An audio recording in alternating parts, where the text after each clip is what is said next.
Hi, everybody. Welcome to another episode of the podcast Mindset for Mars. I'm Sorana Pascario. I'm your host. And we have an amazing guest today. Her name is Kat Faith. She's a hypnotherapist. She is a shamanic practitioner and a transition coach. And she's my friend, and she's also one of the coolest people I've ever met. Like, not one of those people that you genuinely think are cool. That's her. And we're going to talk about some really interesting stuff today, including, modern shamanism, what's its place in our lives, and also the theme of death and how to include that in our lives. Kat, welcome. So happy to have you here. Thank you so much for having me. So nice to see you. Yeah, so To so connect in this way, yeah. Kat and I actually met in Tulum in Mexico. She is right now in the In mountains. Mexico. Amazing. It's one of those magical places that seems like a parallel universe, and so appropriate for what you do. I actually want to start by asking you because actually before even meeting you, I remember that I saw your title online, and it said modern shamanism, and I was so curious what it meant, because it's one of those terms that's maybe so misunderstood nowadays, and it just seems so far away from the modern existence. So I think we should spend a bit of time with you explaining what it is exactly. Thank you actually for this question because since I came to Mexico, I had quite a challenging time using the word shaman, even if I put modern shaman before, like even if I contextualize it for the 21st century. And this is because a shaman is someone who goes through periods of trial and initiations. And I think the real definition of a shaman is someone who um, faces their own shadow in a way that they can then hold space for other people. And without this kind of death initiation, where there's a death of the old self and all the fears, all the lower emotions, there needs to be that transition for the shaman to step in the full shaman role and to hold space for anyone. So when someone goes through their shadow work in a very, very deep way, they can recognize and hold space for this in others also. And people see me as a European girl, and they don't really understand how I actually practice this work. And I was very blessed because I was born in a family where I was encouraged to tap into the unseen, and both of my parents trained in shamanism. And we were constantly visiting the tribes in Peru and learning from them. And we actually had to go through several initiations. Now, in Mexico and in different parts of the world, these traditions are seen very differently. So, for instance, the Keros, who I work very closely with, they are ready to share these teachings and they want everyone to kind of use them right now because they feel that the time is now. We're going through so much change and we need all the tools to hold us in these transition moments. So that's why they're willing to share maybe rituals that in other times, you had to go through years of initiations to use. But there's no time now. The time is now to actually use the tools. So they're sharing from their hearts, and they want us to explore and get to know ourselves and do our personal work to clean our rivers. Basically, this is how they refer to the energy field. And in Mexico, there's a little bit of resistance with using this term, and I also understand where it's coming from, because there's this trend of you know the intentions are good and there are many people practicing spirituality, but not necessarily having the tools to hold space for other people. And this is where it gets a little bit dangerous, I would say, when people use this term and go into healing work without actually having a proper training or the tools or the skills to hold space for someone who can go through very deep processes of transformation. So, at the end of the day, to answer your question in a simpler way, I think if you practice shamanic rituals. These rituals are mostly connected to nature and using the elements around for your transformation, using nature as your ally. All the kingdoms that are here, and our brothers and sisters from the stone kingdom, the plant kingdom, the animal kingdom, they become tools and allies in your path of transformation. And a shaman ultimately, like Mircea Eliade's definition, and I'm very proud that he's Romanian actually, and he wrote, like both Sorana and I are, and he wrote The History of Religion. Like, his definition of shamanism is that the shaman is like a messenger in between the worlds. So the shaman can travel and get messages from the allies that we have here and bring them as stories and as medicine to put someone back on their path. In the Kara tradition, they say that you can heal just by sharing a healed version of a story, and that the vibration of that story aligns the soul to the healed path. That's so, amazing. You were talking about nature and the connection to nature. And I think that's for some people who are living in a modern world, that's actually kind of the hardest thing to accomplish, because even now for me, I was in Mexico for 5 months, and I was living so close to nature, and we were living in sync with nature. And I returned to London, which is an absolutely gorgeous city, and I'm so happy to be here. But suddenly I'm feeling that distance from nature. It's much more artificial. I don't, even if I go to the park every day, I don't get that feeling that I'm connected. I get the feeling that I'm living in kind of this manufactured environment. So how do you reconcile that? How do you get over that limitation as a modern man? Because would that prevent me from integrating my shadow and from working with these elements? Well, I feel that generally this disconnection has led us to a point where we don't know ourselves anymore. When we forget who we are, also when we forget our environment, and when we're disconnected from nature. And I was teaching this beautiful class for a few years. It's called Earth Keepers. So in this class, people come and then they learn about the stones and how the stones are alive, and they each hold a different vibration, and how the stones are here to help us, and different shamanic rituals to clean the energy field with the stones. Then they learn about the plants and how the plants are all connected, how there are grandmother trees, and how the plants communicate with each other, the intelligence they carry. And then they learn about the animals and how each animal can hold an archetype and instincts that we can connect to if we need an extra boost of power or guidance in a moment in our lives. And these are very simple techniques, but I've seen people who work in big cities, and like it's almost like guiding people to open their eyes for the first time and see everything around as being alive. And it's such a beautiful process. It's like a rebirth and a remembrance of what we're surrounded with. And I think this connection is so natural. And I feel that right now, through what's happening globally, we're being pushed to nature. And I think there are a lot of changes, and what we had in mind conceptually as being the modern world is very rapidly rearranging.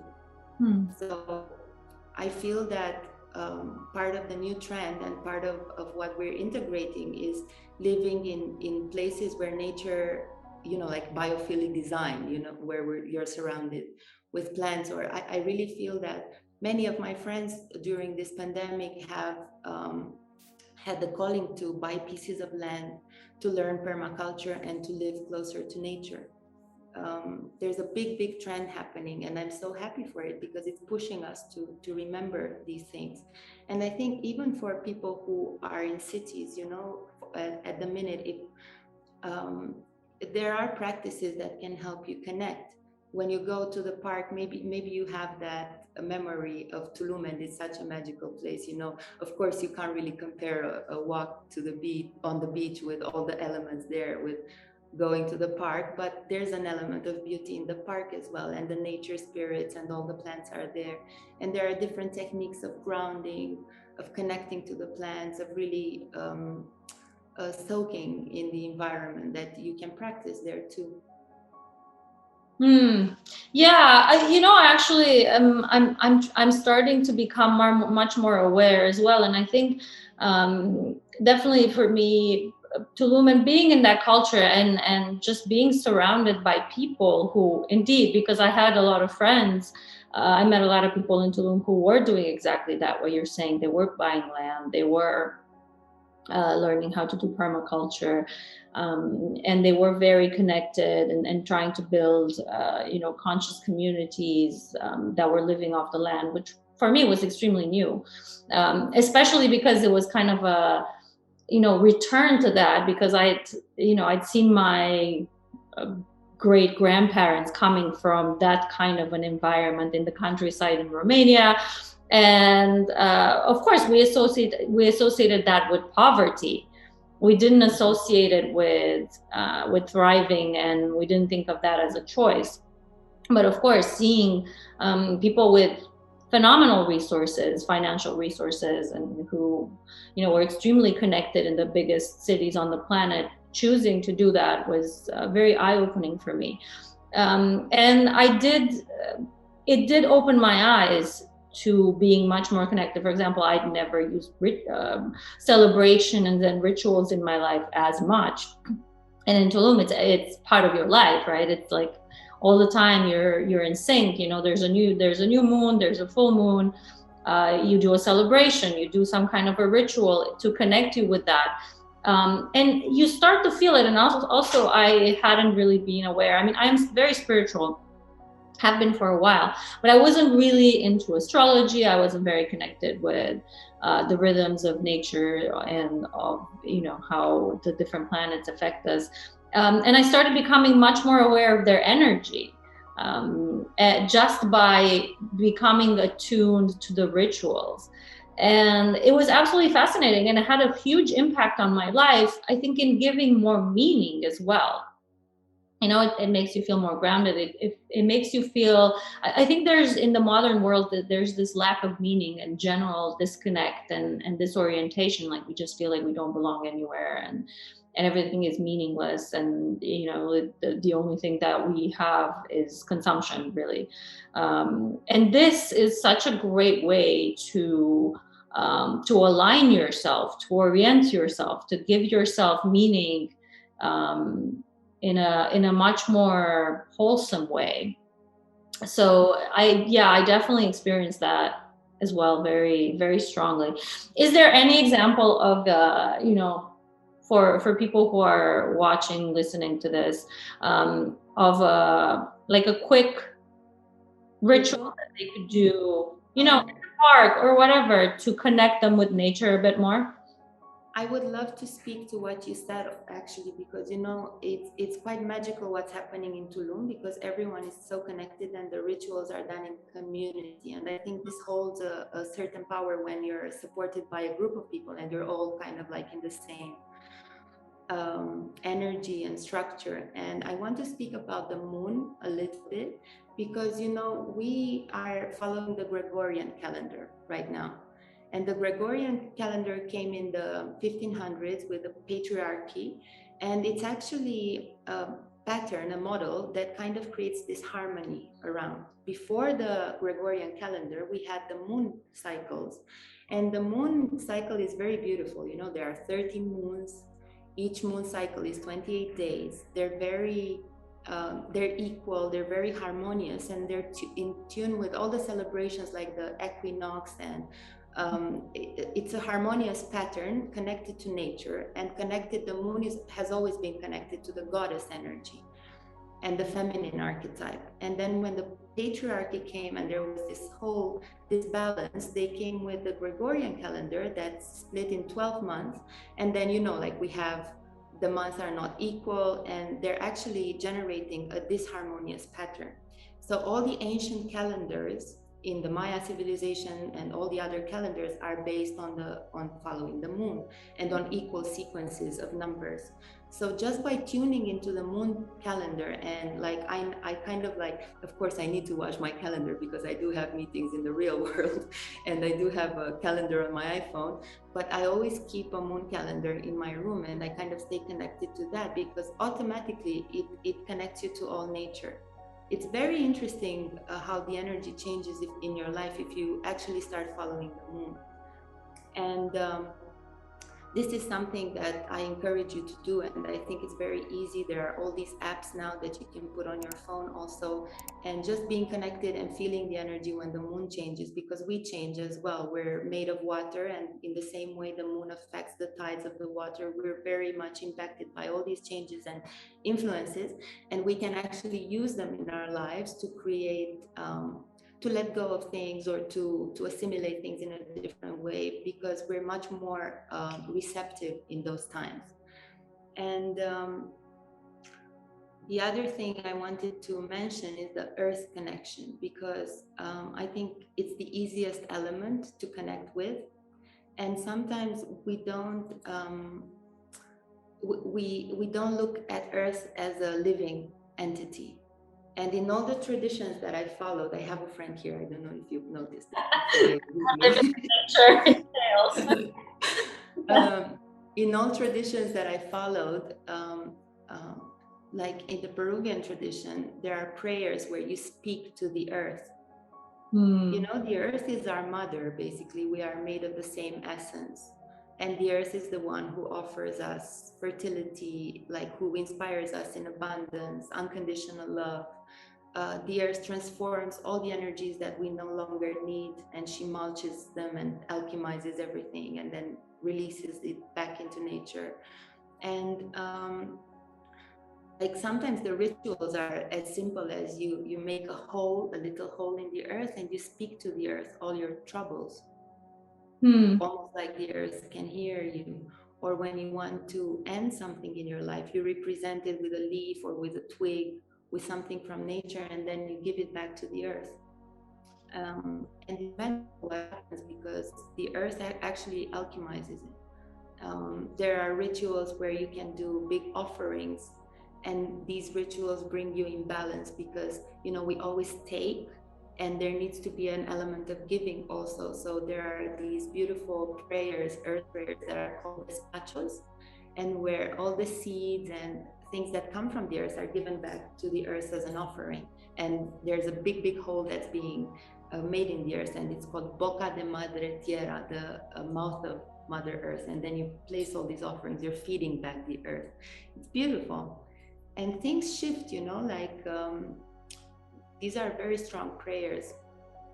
They can have different intentions. So one would be letting go and just giving back to the earth emotions, feelings, if you're sometimes overwhelmed, or sometimes just speaking to the earth as if you would speak to a person, and sometimes just making an offering and saying thank you for your life, and maybe asking for certain areas of your life to be brought back to balance. Like sometimes when I go and travel to a new place, I do this offering so the land receives me. And this is my way of saying hello, and for the land to know my energy, that I'm there. Obviously, when we travel, we need to go barefoot for grounding and to adjust ourselves to the ley lines and the time frame on a maybe new continent. So these are just a few very easy things to do that you can do when you're in the park also. You know, you're speaking to things that we've removed ourselves so much, like our, you know, our very fast-paced way of living. Well, maybe less so in COVID. Maybe that actually really did provide a lot of people with a chance to slow down. But that kind of fast living doesn't allow for, you know, those moments when you really just, when do people schedule taking time to speak to the earth? You know? I mean, that something like that would probably be relegated to the bottom of the priority list. And it's actually so powerful. I've done things like that, and I actually integrated rituals and celebrations very, very strongly into my life. And I'm also I realize how powerful they are. And they, indeed, things shift because our psyche is so, also our psyche is very, we evolved with them. So they give you anchors. At least that's how I see it. Maybe you can talk a bit about that, because obviously you've done a lot of work with this, and you've seen a lot of clients transform through all the work that you do. But for my part, I've seen it in myself and definitely in others. When you do a ritual, when you do that kind of a symbolic container for something, there's your psyche just has an anchor for that moment, that something needs to shift, that something is transitioning, and it really gives it something to hold on to and to pivot around so that it can bring a real change. I'd love to hear Yeah, about your experience. you described it beautifully. And ritual and ceremony, they have very interesting functions. So basically, we have different languages to receive information at the physical level, at the mental, emotional level, and at the soul level. And at the soul level, the only language that the soul knows is imagery, poetry. Joseph Campbell speaks a lot about this, archetypical energies.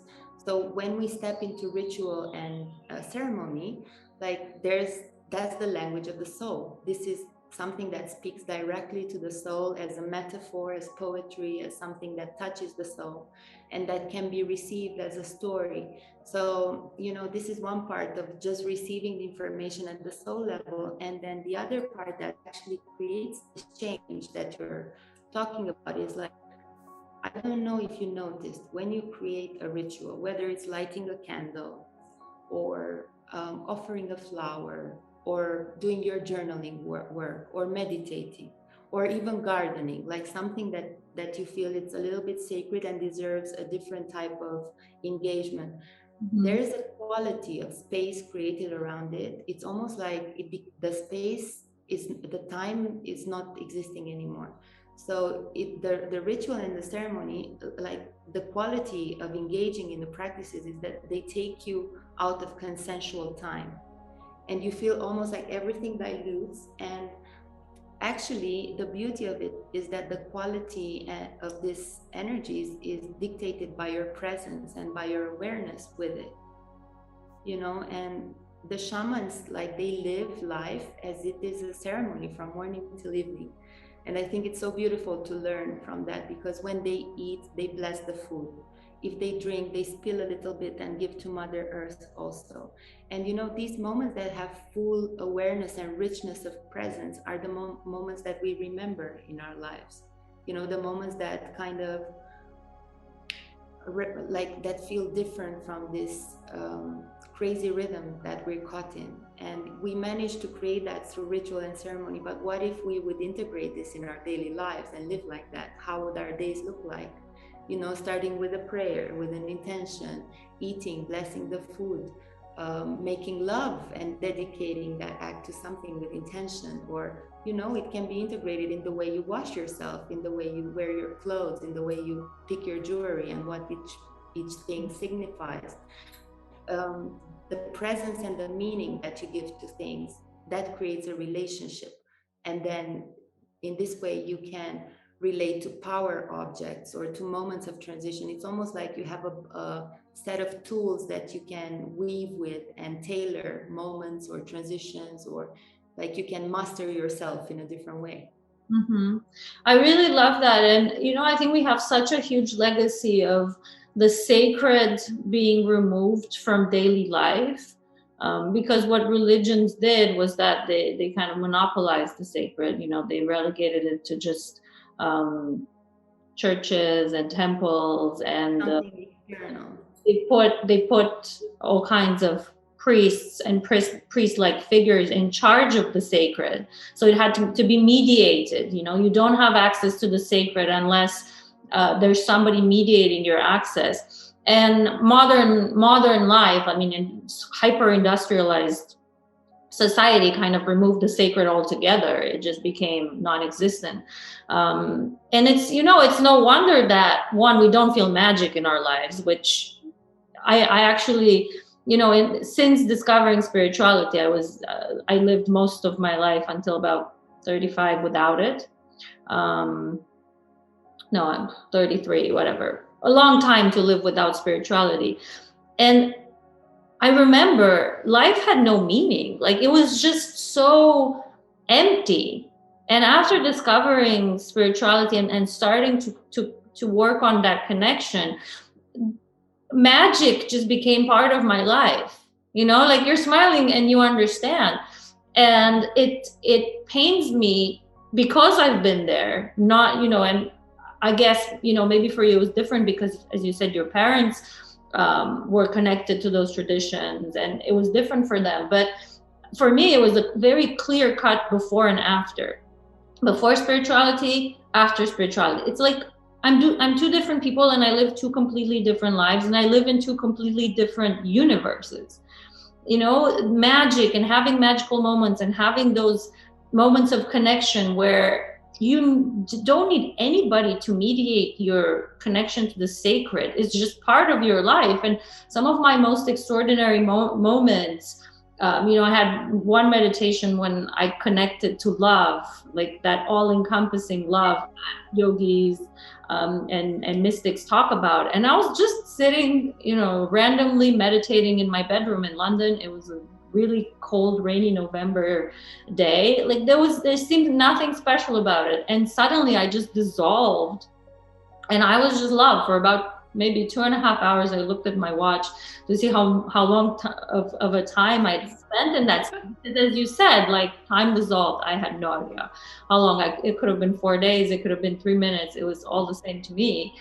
And, it was so unmistakably a state of grace and it was sacred right there in that mundane environment.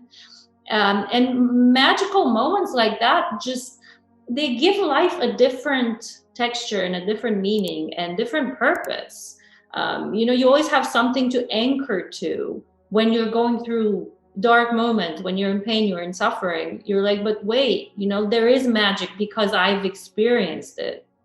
And I love what you said about bringing it into your everyday because it is intentional. Creating the space for magic, it's a very intentional practice. And it is indeed, we are ultimately, if we actually realize that every particle of the universe is divine.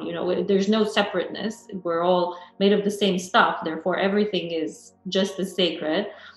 Bringing it into your life with intention and realizing that everything that you do, the fact that you put on your jewelry, as you said, or you eat, or you drink, or, just every breath that you're taking is ultimately sacred. And what sacred really means is an awareness of how magical creation is. And that's kind of it, there's that feeling of being in awe. Yeah, that in itself. Or of really enjoying, like I feel that some people who who are not initiated in this way, but like who really enjoy their work or what they do in a moment, or like their kind of spirituality is found there. And these are some of the most balanced people who live in integrity with very clear values, super grounded, and they just function through life like that in a very simple way, but very connected to what they're doing and from the heart. I think this is what changes something, when you're fully engaged with your heart in something, and when you're present and living it fully, and enjoying every minute, like the element of playfulness, of awe, of of just being grateful for everything that we're exposed to here. Yeah. Sorry, go on. No, you go on. Yeah, which brings me back to this, I'll make a parallel because I work a lot with the energy of death. So basically, sometimes I guide people in a death journey, a spirit flight, which is a very interesting technique where you actually embrace the idea of mortality. And when you embrace the idea of mortality and impermanence, something really magical happens, because everything gets activated and you realize with this perception, like think about it, if you knew that in 2 weeks you had to leave this earth, everything becomes richer. all the conversations, all the colors, all the moments, the way you prioritize things, what you choose to discuss with your family, the relationships that need healing, the things left unsaid, everything becomes much, much richer. And I love the shamanic practices because, they do these death rites every year. So you live, you're fully alive, Sometimes because we're like unaware of our mortality, there's a big denial of death. Mhm. So our fear of death really keeps us from living fully. And, this also creates a possibility for us to be very easily manipulated when we fear death. That's So I I haven't think it's essential to Yeah, you're right. Wow. Um, think about this pandemic and what happened and how we would have reacted if we had done our death work and if we understood death as a transition, and like we wouldn't have feared it. yeah, I was actually thinking about that because, ultimately, I was thinking the pandemic is very much about disease, but ultimately, yeah, it's always that fear of death without us realizing that we're gonna die anyways. Like that is the only Like guarantee. the biggest cosmic joke, right? It's the only guarantee that we have is that that will happen. And also, I think it's considered in the modern world such a morbid topic. It's definitely, I mean, the way you're talking about it and the way you're mentioning that these shamanic rituals integrated it is suddenly it becomes not a catastrophe and not a disaster, but just a natural part of the cycle, which is a completely different way of looking at it. To me, honestly, it's fascinating how we come here, and we completely forget. And we're so engaged in our daily practices that, like, questions of why am I here, who am I, um, why am I living in this body on earth, like, arise only in moments of crisis. Mm-hmm. But that's the human nature. We get caught up in emotions and daily things, and we kind of go into this linear time. And these moments of crisis have the power to kind of like kick us out of this linear time and make us have a wider perspective and understand things at a deeper level. So this is when all these questions come. And for me, I think we come here, of course, we each have our individual soul mission, but I think part of the practice on being on earth is the art of letting go constantly, because we do live in a cycle of change and we go through transition moments all the time, from childhood to getting married to getting a job, leaving home, situations of crisis. Like, this change is upon us all the time. It's reflected in nature, in the cycles of nature. And also, like, I feel we need to remember the illusion. Like, we get so identified with this character, with this life, with our possessions, with our relationships, with everything, that it's very hard for us to see a bigger picture and to remember that this is I like to look at earth as the temple of initiation, where we come to understand things about ourselves, lessons with others, and then from this perspective everything becomes milder and easier to digest. If you're having a difficult relationship, you know that the other person doesn't really mean you harm, and that you both sign this soul contract to understand something and to learn, even if the other person is an abuser. So your projection and the emotions that you hold also become lighter around the situation. Like, you stop identifying with everything, and you're looking at it like a story, and this is what it is at the end of the day. It's a story. Yeah, and again, I love what you're saying, and for me, there was definitely a before and after um, operating on these beliefs, because I mean, I was raised Christian, but wasn't really religious, and then I was kind of agnostic for a long time, and I that's not how I saw the world. This whole idea that the soul comes here in order to learn, and it's all a learning ground, and we all decide that we will come here and that we have certain lessons, and that souls actually have contracts that they create before arriving on earth. This is ultimately a story, and it is a belief system.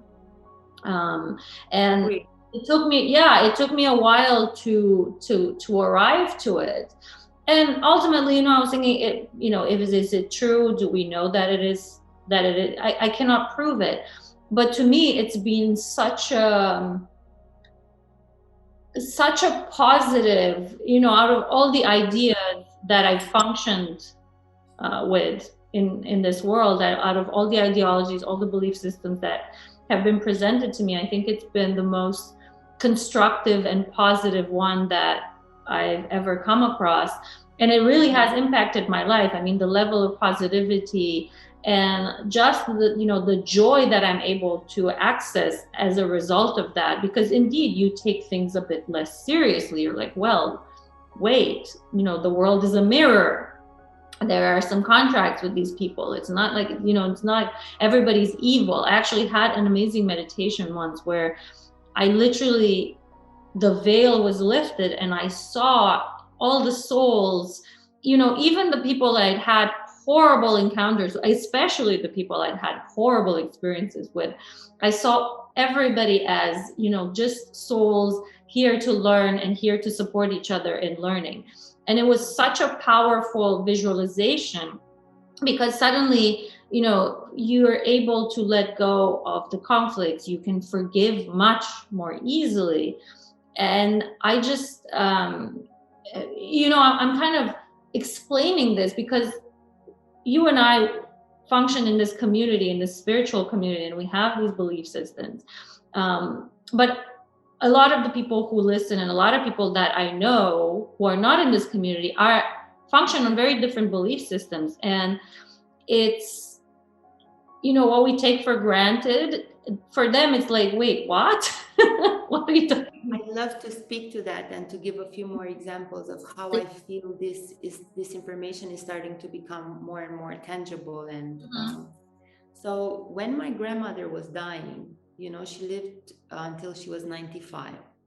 And her belief system was that she would go to the earth and life would finish and she would sleep forever after, and that her body would decompose in the earth. And she had this phobia whenever we went to the graveyard to light candles for our ancestors. She would be very, she felt a little bit vulnerable thinking about that, because she knew she was old and the time was coming closer and closer, the time of death.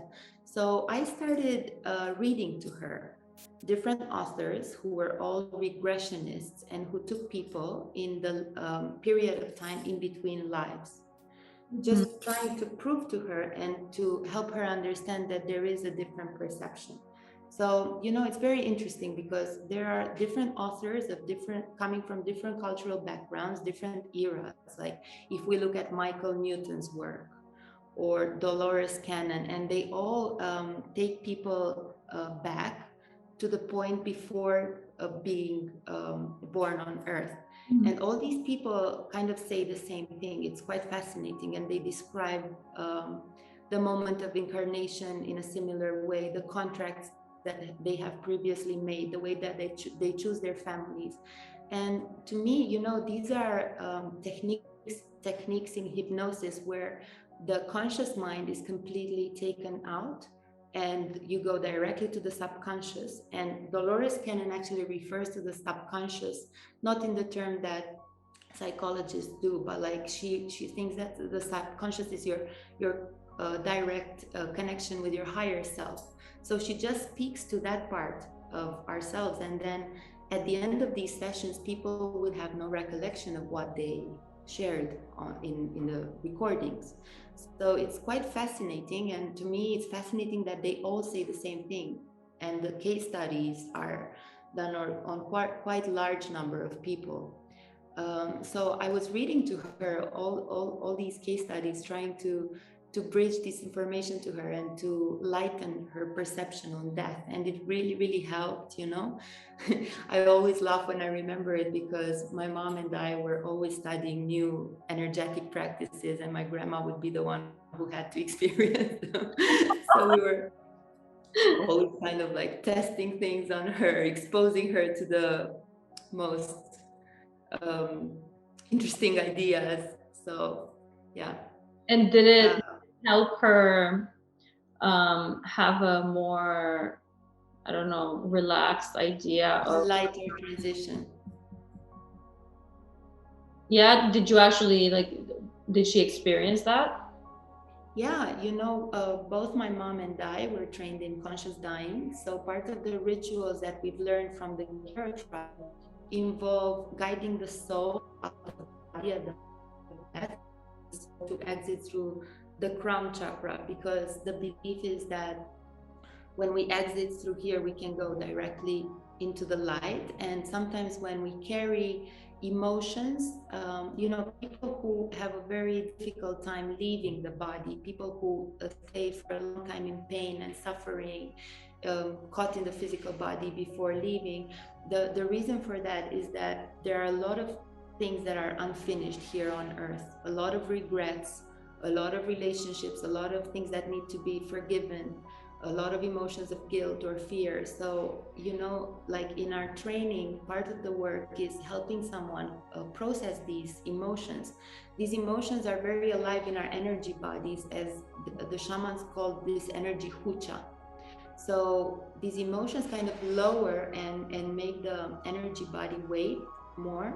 So when someone tries to leave, they can't, because it's almost like they suppress the easy exit. So part of the ritual is to help someone release all these emotions.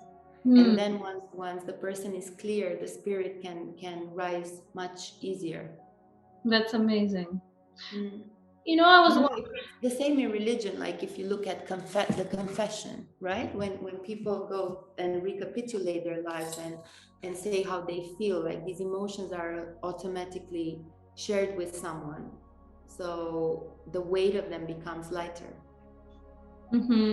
Yeah, except for in this, there's no concept of sin, right? As in, they're just emotions. They're not. They're just emotions, and they need to be honored and released as lessons. And there's no guilt and no fear. And I think that's a very important distinction to make, because the concept of sin, I think it makes it can make emotions permanent, like heavier emotions, shame and guilt and regret. It can make them permanent in your psyche, because you know the idea that you've sinned can really weigh on you. Whereas if they're just lessons, then you can even, you know, rejoice that you've been through that experience. You know, it is just a lesson. There's nothing, it doesn't reflect on you with judgment. Yeah, exactly. I was wondering, you know, and I'm just speaking from my experience, because here I am, you know, we're just having a conversation, and this is very close to my heart. For me, definitely some of the greatest growth in my life has been as a result of huge loss. And some of this loss, that's the last part of what you said. Yeah, the connection isn't ideal. So some of the greatest transformation and growth in my life has been as a result of loss. Loss as a catalyst for, let's say, post-traumatic growth. But some of the loss, I didn't really even know how to deal with, and I'm still struggling. For example, and this is interesting, you know, how do you deal when you lose somebody without having closure? For example, my mother is mentally ill, and we never had closure. You know, she is not dead. She hasn't died, but she's also not the person that I used to know. And my connection with her will never be the same. She will never be my mother, the mother that I need or the mother that I loved, she's not that person anymore. And it's such a difficult space. I think that's maybe even more difficult than actually death, is not being able to process that, living in this kind of in between where I have been for many years, where I wasn't able to let go. And I started doing that. For me, I recently just, my life transformed in such a way that I've been happier than I have ever been. And I felt so incredibly guilty for being so happy, because she's in huge pain. And I started to grieve for her. It was actually Bobby Klein in Tulum. I had a session with him, and Bobby Klein is just phenomenal. He's a psychologist, but he's also very, very powerful psychic, and just generally a very wise man. And I had a one-on-one session with him, and he told me, you should grieve for your mother.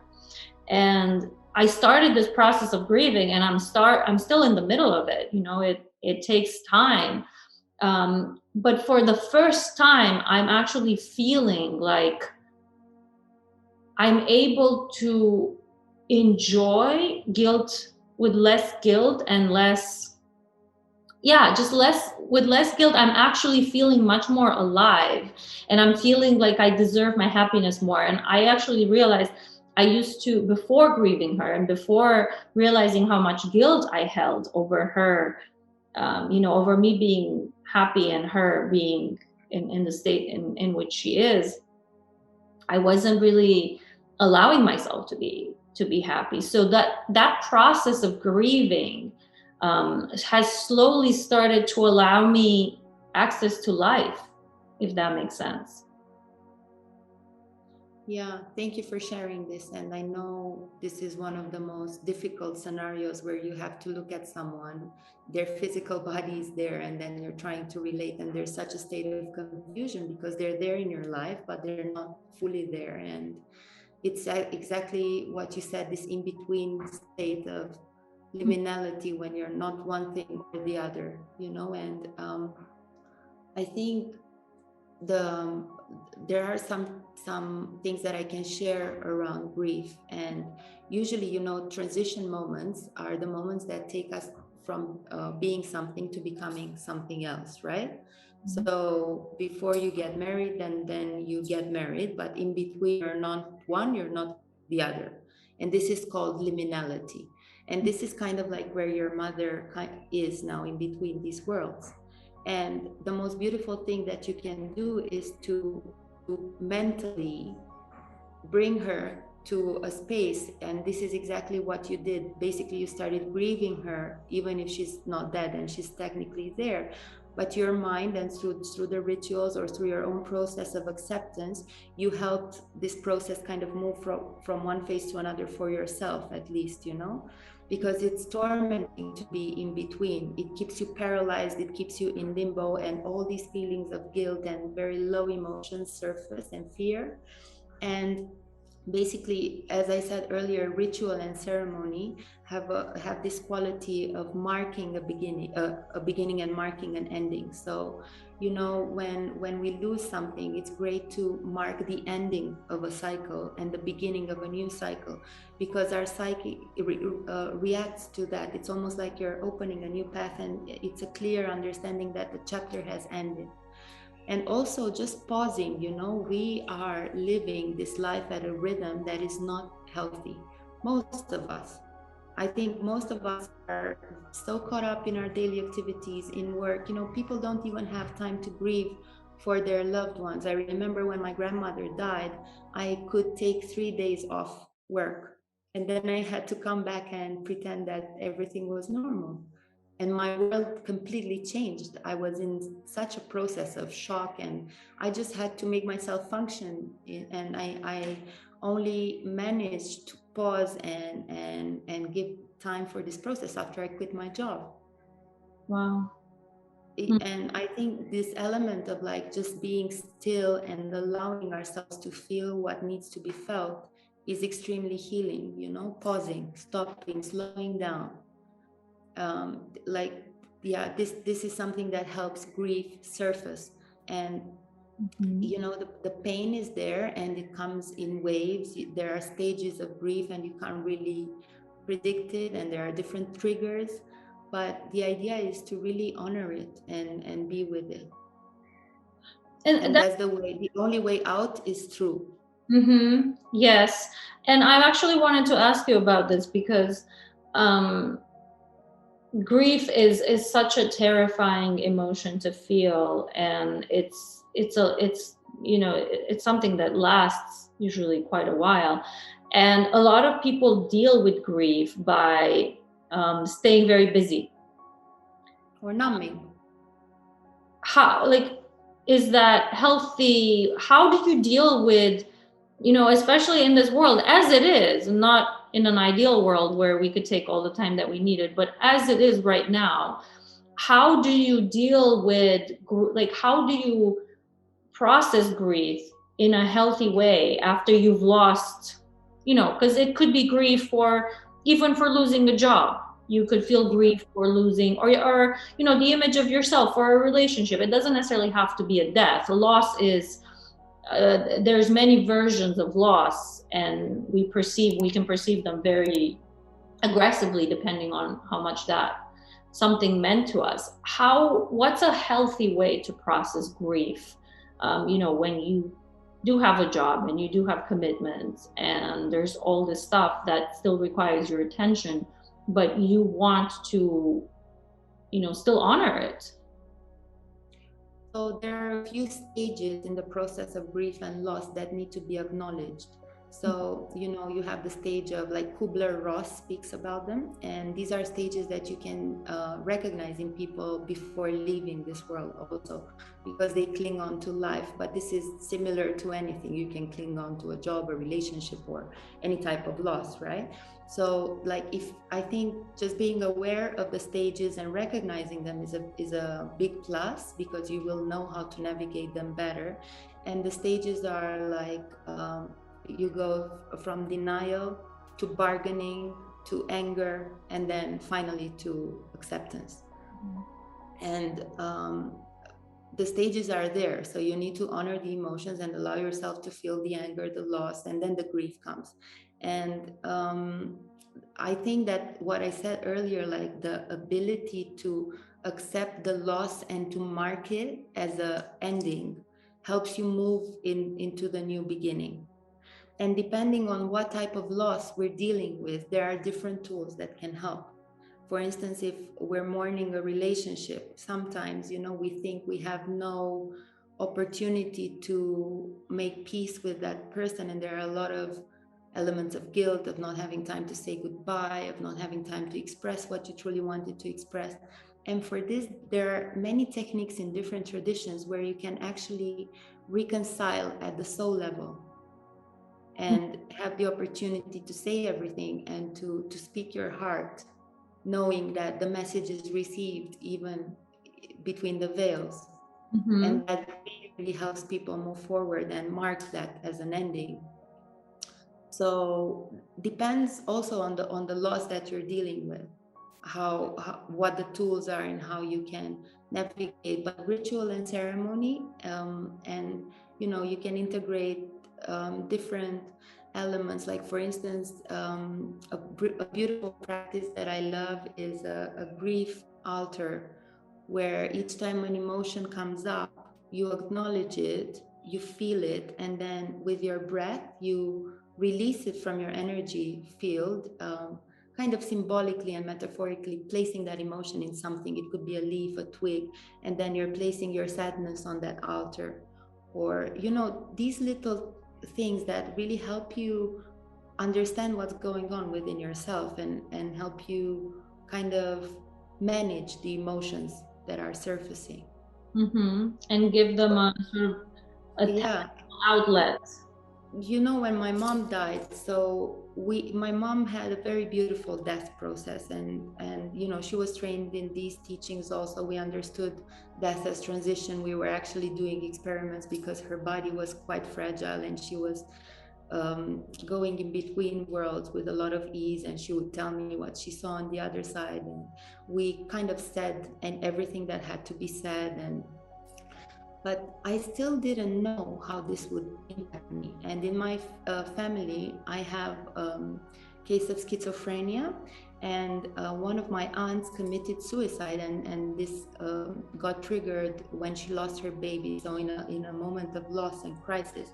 So I always kind of like secretly wondered what could happen when I go through such a challenging time. So I remember telling my boyfriend at the time that if I lose my mind, please take me back to the Karo tribe, because they would know what to do with me. So I had this fear because it's something completely unknown. You don't know how to navigate it. But the beautiful lesson and the understanding of it was that I think God gives you as much as you can carry. And once you're living it, the idea and the thought of it are actually much scarier than the actual process. And with these tools and with the understanding, and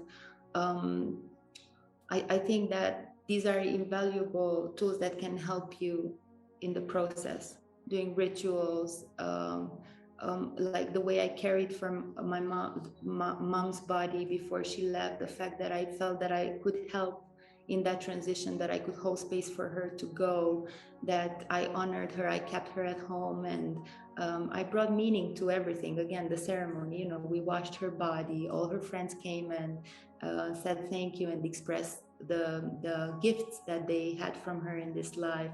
We created little rituals around it, and it was really beautiful. It became like a celebration of life. So I feel that ritual and ceremony have the power of transforming something that seems catastrophic into something extremely sweet and beautiful that speaks to the soul. Wow, I'm extremely moved by the way you talked about it. And I think it's the first time I've ever heard,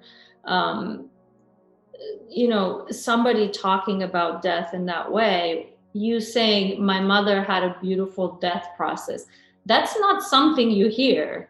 That's not how we relate to it. Just this is like a paradigm change of how to relate to death. And what I'm also really moved by is the lightness with which you speak. Because for me, for example, when I talk about my losses, they're still unprocessed at the level that it's heavy. I talk about it, and I've processed a lot of it, but it's still very heavy for me. And there's a lot of sadness. But when you speak about it, and I'm very attuned to people's emotions, I can feel the lightness of it. The acceptance, the way you've related to it. And that's exactly what you're talking about. And the fact that, when you've integrated it in the right way, you're actually, you live more fully, because it is just, you've accepted on a completely different level than we are trained to accept it in our culture. And I can feel it so strongly, and it's so empowering to have that. Thank you for saying that. Yeah, I think we all have this power, this is why my work is dedicated to helping people befriend the concept of death and understanding it as an energy, as just as a transitional energy that moves us from being one thing to becoming another. And there's so much richness that comes from that, because we can actually embrace life fully. And in our society, it's quite sad how disconnected we are from this, and how we deny it, and the system, in America, when someone dies, you call 911, they come with a plastic bag and they take the body. Where is the moment of saying goodbye to the body, or to the memory of that? Where is the part of the ritual where you have time psychologically to process what happened?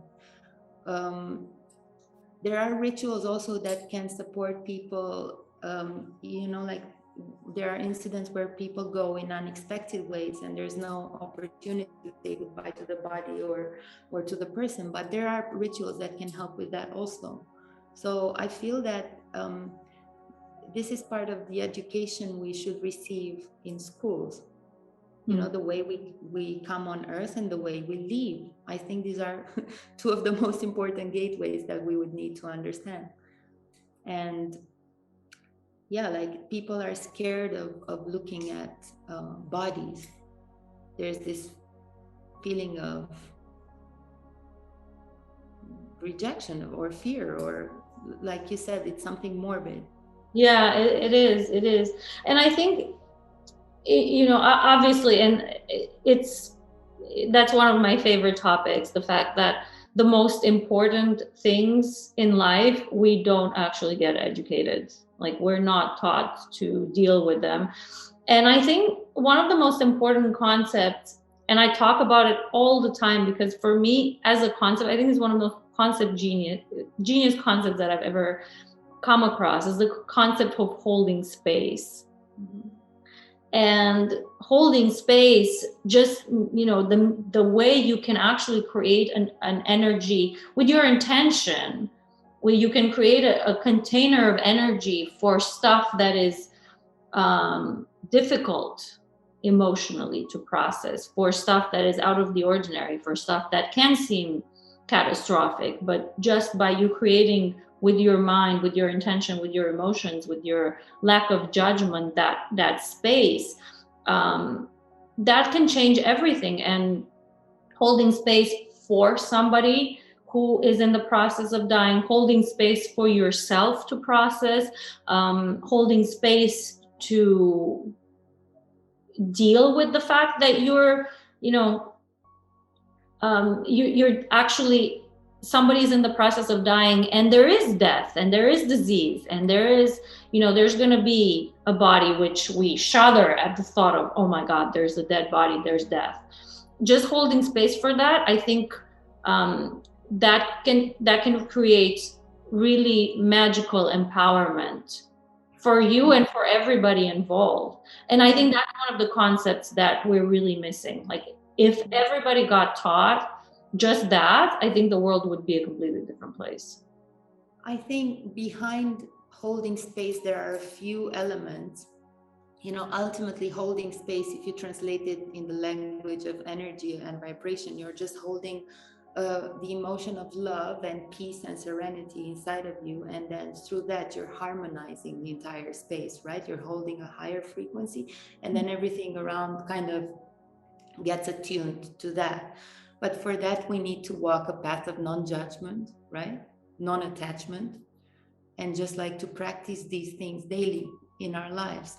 Because the second we get attached, there's the element of suffering. You can't hold space for someone who's going from the place of being attached. As soon as judgment comes in, there's separation gets created. So I love the shamanic practices because, you know, these are the first teachings that we learn in a medicine wheel, the path of non-judgment and the path of non-attachment. And I think you're right. Like, if we could master these things, we would all function at this higher vibration where we had compassion for each other, empathy, love, where we would just radiate these feelings, and then everything would become easier. I feel we're slowly getting there. So, but yeah. Yeah, I think we are. At the same time, I think, you know, it's and I'm seeing it everywhere, the more we access this, the more shadow comes out.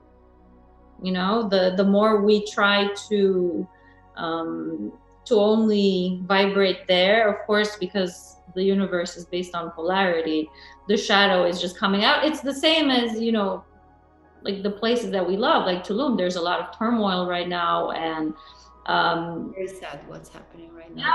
Yeah, it's here in the mountains. Yeah. But it's ultimately, that's our shadow, right? It's It reflects. The spiritual community is also so proud, I think, of, you know, only vibrating very high.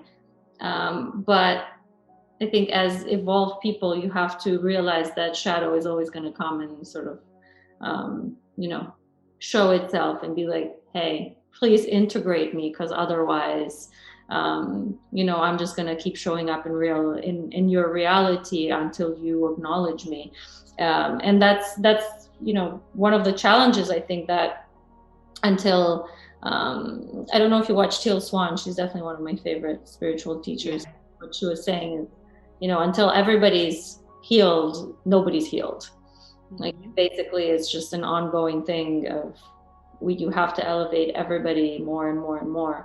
So yeah, there's a lot of people who are waking up, and there's a lot of people who are learning these things, and it actually is really making the world around them better. I mean, I've personally experienced it, and it was life-changing to be in that kind of community that can function in that way and live according to those principles. And at the same time, we have so much more work to do for so many more people. I'd like to share something interesting. Like, I'm a big fan of Dolores Cannon, and I'm actually studying one of her techniques right now. I'm learning with her, even if she left this world in 2014. She left an online class, but also I have quite a, let's say, a direct line with her. And I was listening to one of her talks yesterday, and I think it was given in 2011 or something like that. It's extremely accurate to what's happening now, the predictions about like the pandemic, everything. It's very interesting to watch. And what she was sharing was that, she would document all these regression sessions and the tendencies for healing, and like, she would guide people into going into past lives, understanding the lessons, the contracts, releasing people from roles so they don't incarnate again in the same dynamic. This was the belief system she operated in, but it made a lot of sense to me. But what she said that was quite interesting was that in the last years, the regression sessions almost changed, and people would not go to their past lives so much anymore because they were not relevant anymore, and that there was a big clearance of karma, and that the lesson was to live right now in the present moment so much, and not to connect to the story that we're carrying, all the emotional baggage, being in the role of the victim all the time. And I thought it was so beautiful that this was reflected in the subconscious of so many people. And I feel it's kind of like in tune with the shift that we're going through right now. And also to speak to this element of shadow, I think also like a great practice is to check our reflections. Like, the concept of shadow is called shadow because you can't really see it, right? There are these behaviors inside of you that you can't really control, that come out, that other people perceive as invasive, aggressive, rude, or things that kind of create ripples and disharmony in the reality, but you're not able to see them. So like, how do you do your shadow work? You can dedicate some time and actually work on it and realize your biggest patterns, or you can use the people in your life as your greatest teachers and as your mirrors in what you need to work within yourself. And I know to some of you this is a concept that's familiar, but I'm going to repeat it because it took me a while to fully integrate it. The triggers that you have, and all the reasons why other people annoy you are mirrors for you to see what lives inside of you. We can't recognize something in another unless we have that element within ourselves. So it's very interesting. Like, if you think someone is selfish, there is an element of selfishness within you, or an area where you don't allow yourself to be selfish and you give too much. So there's an imbalance on one side of the coin, on one or the other side of the coin. Do you think I explained it? Yeah, absolutely. And I love the fact that you brought it up. When I discovered this, I was also just mesmerized, and it completely changed my life, because suddenly you're not in reaction mode anymore. You're not a victim of the world. Oh my God, so and so was rude to me, was selfish to me. You always come back to yourself, and you're like, hey, that's so interesting. What does it say about me? And suddenly you realize everybody's a teacher. Everybody's teaching you. Everybody's a mirror and a teacher, and they're teaching you things that are relevant to you. And you still have emotions because you're human, but after the emotions subside, you're just so grateful. You're like, oh my God, thank you for showing me that, because now I can actually shift that within myself. And then no, I will no longer get selfish people if I manage to work on that within myself. And for me, it's been life changing. I mean, my life transformed so much since I started practicing this. I'll share a little exercise that was completely life-changing for me. So you can, with a pen and paper, you can make a list that's split in two. And on one side, you can list 5 people who you deeply admire and the reasons why you admire them. And on the other side, five people who trigger you badly, and they could be friends, they could be politicians, like whatever suits you. And then it's very interesting when you look at the list, all the qualities that you see in people represent your light shadow. We also have a light shadow, aspects of ourselves that we are not, like, we're self-sabotaging in certain ways and we're not allowing ourselves to shine fully, but these things are within ourselves. So if you admire someone for being a great public speaker and you have a huge fear, if you manage to overcome that, you would be the same, you could perform. So it's interesting to look at what the areas where we're blocking ourselves. And then you have on the other side, this is a great way to see your shadow, right? The things that trigger you in others. And then you have to bring it home and think, okay, where am I selfish, or where am I not allowing myself to be selfish and I'm out of balance and give too much. So just, it's an interesting technique and very revealing. And even if I did this exercise many years ago, I sometimes still do it because it's a constant practice, and sometimes our shadows and our triggers change, we change, and it's interesting just to have this reality check from time to time and see how we perceive and project. I love that, and I agree. Like I also do them similar. Not this. This is actually great, by the way. Thank you for this exercise. I do my own ones, and there's just layers. There's layers and layers, and you work on one, and then you get to the next layer, and you're constantly. I think it's actually kind of like an upward going spiral, because it keeps getting better. You become more aware, but there's always another layer and always another layer. So as you grow, there's no like, oh my God, I integrated all my shadow. It's like, yeah, there's always, like, you're definitely higher up on this ladder, but there's always quicker in recognizing. Yeah, exactly. Yeah, and pause. Like, I think the gift of it is, like, we're gonna be triggered. That's the reality of this world. Like, no matter how much work we do, like, we're still gonna get triggered. The gift is in how you choose to react versus respond, right? The break you put in between your emotion and what you're gonna communicate or how you're gonna interact. I've actually gotten asked in like workshops or master classes or what have you, people would ask me, so when you get to a certain level, like, do you just rise above it? And I was like, if anybody who's teaching you tells you that they rise above it and they don't get triggered, run. Because yeah, exactly. That's a pure example of not integrating shadow, right? Exactly. It's like you will never get there. There's no such thing as fully enlightened or fully integrated or what. It's you're human. And I think, and that actually is probably, as we're going to wrap up, I think that's such a, ultimately what this conversation is about is you will never cease to be human, with all the lightness of it and all the exalted moments, but also with the darkness, and also with the sadness and the grief and the death. It's all part of being human, and if we want to really thrive as humans, I think we have to accept and integrate every single little part of it, and that will actually help us to just live much more richly. Yeah, and like, it comes like, okay, you could say that the nature of being human, like, we're constantly pushed to work on ourselves, right?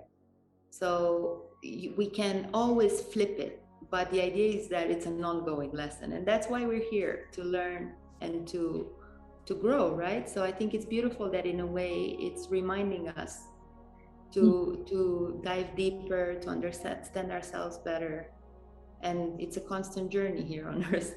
Yeah, but also a constant, celebration. I mean, you work but you also enjoy, like with joy. These things can be done with joy and acceptance. With joy. Is there anything else that, before we end this amazing conversation, is there anything that you want to add, something that, maybe I should have asked you, but I didn't, or that just like you think would be important to talk about?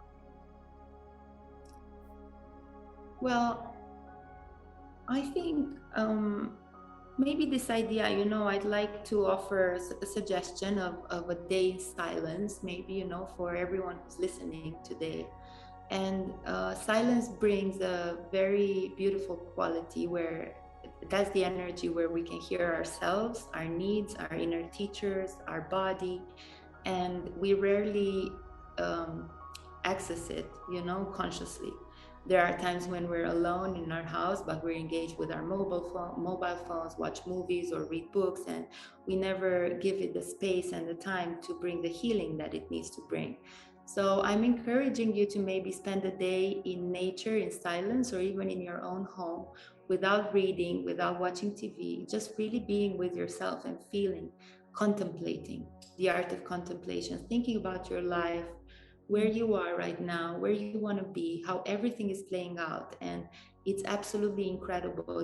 We mentioned, Sorana and I, these moments of pausing for you to hear what you need to hear and to understand. And I think they are crucial in our transition moments, in our evolution, and in the messages we carry inside for ourselves.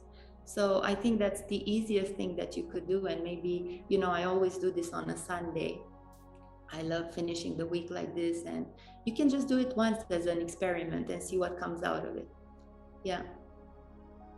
Thank you for that. I love it. I'm actually gonna take a day of silence this weekend. We'll both be quiet together. Thank you so much, Kat. This has been an amazing conversation, so real and so raw and so profound. And it's a gift for me as well to share this with you. Thank you so much. Thank you so much. It's been such a pleasure, and I love how we're navigating all these topics. It was beautiful. Thank you. Me too. And I miss you, and I can't wait to see you in Mexico or Come to the forest. I might actually. All right, everybody. This has been most amazing conversation with Kat Faith. Thank you so much. Please, if you love this, if you love my stuff, please don't forget to subscribe and to follow. And you can follow Kat as well. Where can they follow you? What's your social media handle? I have 2 platforms. So my social media is Kat Lafay, CATLAFEY. Like Morgan Le Fay, but Kat Lafay. And then 2 websites, like one of them is the platform dyingtofullylive.com, where I offer guidance on transition moments and the full training. And the other one is cat-faith.com. Amazing. All of this information will actually appear on the screen as well for people who are watching. She's amazing.